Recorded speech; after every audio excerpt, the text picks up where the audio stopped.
ಪ್ರಭಯ್ಯ ಸ್ವಾಮಿ ಹಿರೇಮಠ ಬೆನಕನಹಳ್ಳಿ ಗ್ರಾಮದಲ್ಲಿ ಗುರುಪೂರ್ಣಿಮಾ ಪೂಜಾ ಕಾರ್ಯಕ್ರಮ ಜರುಗಿತು. 2026ರ ಗುರುಪೂರ್ಣಿಮೆಯನ್ನು ಆಚರಿಸಲಾಗುತ್ತದೆ.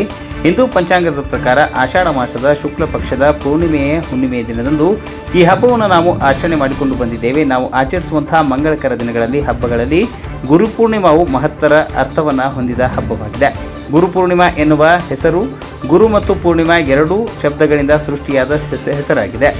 ಗುರು ಎಂದರೆ ಅಜ್ಞಾನವನ್ನು ಹೋಗಲಾಡಿಸಿ ಜ್ಞಾನದ ಕಡೆಗೆ ಕರೆದೊಯ್ಯುವವನು ಎಂಬುದಾಗಿದೆ. ಪೂರ್ಣಿಮಾ ಎಂದರೆ ಹುಣ್ಣಿಮೆ ಎಂಬರ್ಥ ನೀಡುತ್ತದೆ. ಪ್ರತಿ ವರ್ಷ ಆಷಾಢ ಹುಣ್ಣಿಮೆಯ ದಿನವನ್ನು ಗುರುಪೂರ್ಣಿಮಾ ಎಂದು ಆಚರಿಸಲಾಗುತ್ತದೆ. ಮಂಗಳಕರ ದಿನವು ಶಿಕ್ಷಕರು, ಆಧ್ಯಾತ್ಮಿಕ ಗುರುಗಳು, ಪೋಷಕರು, ಮಾರ್ಗದರ್ಶಕರು ಮತ್ತು ವೃತ್ತಿ ಜೀವನದಲ್ಲಿ ನಮಗೆ ಮಾರ್ಗದರ್ಶನ ನೀಡಿದ ಯಾವುದೇ ವ್ಯಕ್ತಿಗೆ ಕೃತಜ್ಞತೆಯನ್ನು ವ್ಯಕ್ತಪಡಿಸುವ ದಿನವಾಗಿದೆ. ವೇದಗಳನ್ನು ಸಂಕಲಿಸಿದ ಮತ್ತು ಮಹಾಭಾರತವನ್ನು ರಚಿಸಿದ ಗೌರವಾನ್ವಿತ ಋಷಿಗಳು ತಂದಿದೆ ಎಂದು ಪೂಜೆಯ ವಿಶೇಷತೆ. ಬೆಳಗ್ಗೆ ದೇವರ ಮೂರ್ತಿಗೆ ಹೂವಿನ ಅಲಂಕಾರ ಹಾಗೂ ಹೋಮ ಪೂಜೆ ನೆರವೇರಿಸಿದರು. ಭಕ್ತರಿಗೆ ಅನ್ನಪ್ರಸಾದ ವ್ಯವಸ್ಥೆಯನ್ನು ನೆರವೇರಿಸಿದರು. ವರದಿ ಕಿರಣಗೌಡ ತುಪ್ಪದಗೌಡರು, ಹುಬ್ಬಳ್ಳಿ.